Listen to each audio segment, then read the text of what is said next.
За өнөөдрийн хичээлийн асинхрон хичээл ярианы найруулга. За хичээлийн зорилго бол ярианы найруулгын онцлог шаардлагуудыг мэдэж хэрэглэхэд юуг анхаарах вэ гэдэг талаар танилцуулна.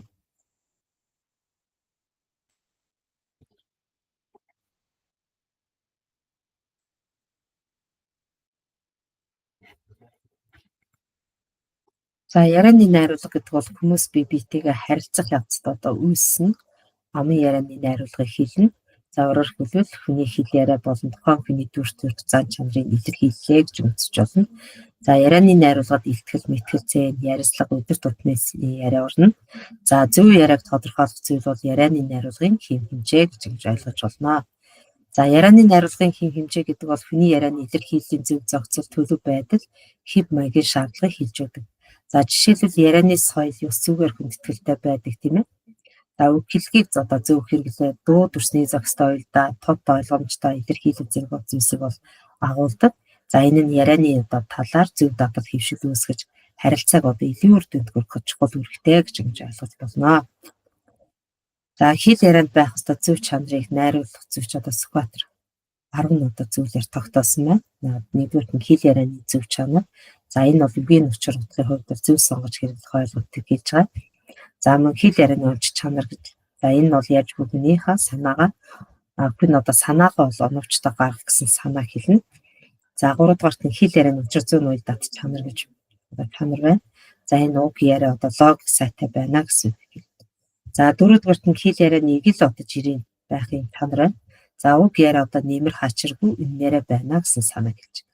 За 5 дугаарт нь хэл ярианы тов тодорхой чанар гэж байна. Үг яриаг сонсож хэм боловч тодорхой ухаж авч чадхүйц өөрхөлөл ойлгож чадхүйц байх ёстой гэж байна. За мөн хэл ярианы товч нэгт байх чанар байна. За энэ бол ач холбогдолгүй давтаж нуршихгүй ярих чанарыг хэлнэ. За мөн хэл ярианы цэвэр ариун чанарыг байна. Ярианд итгээд бүдүүлэг үг хэлэх, хайр үг хэлэхгүй байхыг тохирчлно. За хэл ярианы яруу сайхан чанар байна. За энэ бол сонсогчдод сэтгэл хөдлөл хүлээж авах уцаар дүрслэн сайхан ярьж ийм чадварыг хэлнэ гэж. За 9-р нь хэл ярианы сонсголтын чанар байна. За энэ нь хүнд сонсголтондоо сэтгэл нийцтэй сонсгох гэсэн санаа хэлж байна гэсэн. За 10-р нь хэл ярианы баялаг чанар байна. Энэ бол баялаг олон төрөл хэв шинжлэх хэрэглэж цагдсан байх жишээ хэлнэ гэж байна.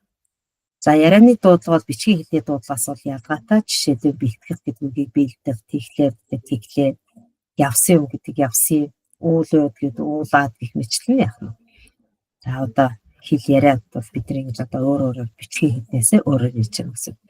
За ярианы найруулгын онцлог бол за нэгдүгээр нь гадаадаас монгол хэлэнд орж ирсэн нөхс ярианы хэлэнд монгол дуудлагаараа хэвссэн байдаг.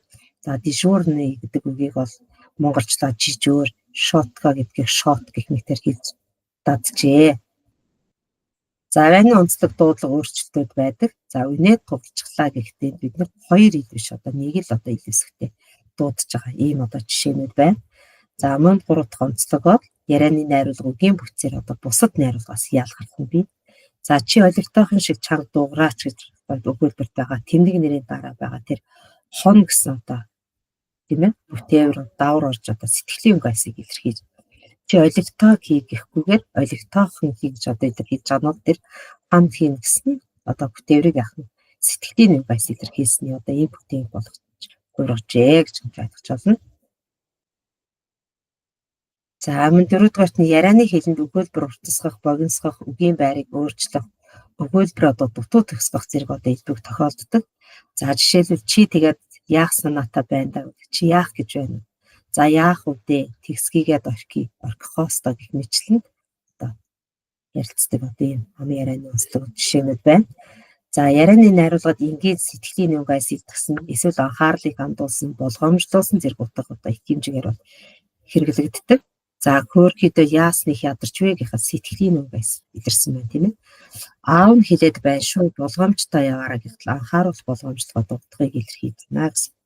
За 10 дугаарт нь ярианы найруулгаар өгүүлэгчийн хүмүүжил боловсролын хувийг таньж бас мэдэх боломжтой байдаг. За жишээг нь та хэд маань өөрсдөө уншаад бас энэ учрыг нь тунгаагаад бодоорой. За ярианы найруулга бол бичгийн хэлний холбоо хамаарлын тухайд бол харилцсан биесээ одоо баяжуулж бүрдүүлж чаддаг юм онцлогтой. За 8 дугаарт нь бичгийн хэл бол голдуу ном цогцолоор хэлбэрчдэг бол амын ярианы хэллэгц яриа ариадууд хэлээс зэрэгт бол тусгалж байдаг. За амын яриа хэл бичгийг бодвол уян хатан хөдлөн шинжтэй илэрхийлэгдэх арга нь бол чөлөөтэй байна гэж ойлгож болох нэ. За ярианы найруулгын бол 10 чанар байна. Тэдгээрийг одоо тайлбар хэл ярианы соёл шаардлагатай. Одоо их яриад гэрчин нөлөөлдөг одоо хүчин зүйлийг бол дэлгэрүүлэн та бүхэн эндээс уншаарай гэдгийг бас тайлбарлая.